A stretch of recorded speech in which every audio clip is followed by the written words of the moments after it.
Sunday இன்றைக்கி வந்து காலையில் இட்லியும் சிக்கன் கிரேவியும் தான். வாங்க எப்படி செய்யலான்னு பார்க்கலாம்.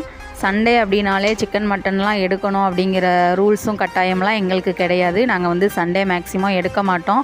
ஏன் அப்படின்னா ஃபோட்டோகிராஃபருங்கிறதுனால சண்டே கண்டிப்பாக ஃபங்க்ஷன் போயிடுவாங்க. அப்போ நாங்கள் வந்து என் பிள்ளைங்களுக்கெல்லாம் அவ்வளோ சிக்கன் மட்டன் பிடிக்காது. அதனால் நாங்கள் கண்டிப்பாக எடுக்கலாம் மாட்டோம்.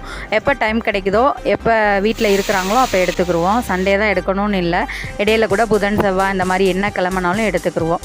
அதனால் இன்றைக்கி வந்து ஆடி மாதம் தானே, அப்போ ஃபங்க்ஷன் எதுவும் இல்லை, அதனால் இன்றைக்கி எடுக்கலாம் அப்படின்னு சொல்லிட்டு சிக்கன் எடுத்தாங்க. மட்டன் கிடைக்கல, அதனால் சிக்கன் எடுத்தாங்க.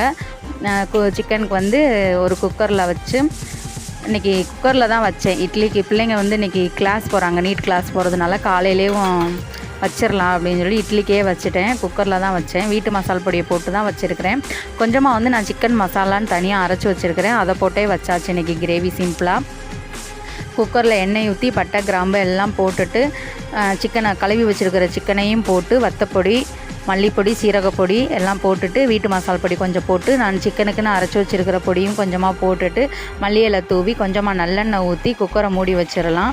அவ்வளோதான், வந்து சிக்கன் கிரேவி ரெடி ஆயிரும். ஈஸியாக தான் இருக்கும். இதுக்கு கொஞ்சமாக தேங்காய் சல்லும் தக்காளியும் அரைச்சி ஊற்றிருக்கிறேன். தக்காளி அரைச்சி ஊற்றும் போது கிரேவி கொஞ்சம் நல்லா திக்காக இருக்கும், அதனால தான் தக்காளி அரைச்சி ஊற்றிருக்கிறேன்.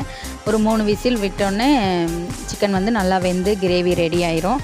சூடாக இட்லியை வச்சாச்சு, வாங்க சாப்பிடலாம்.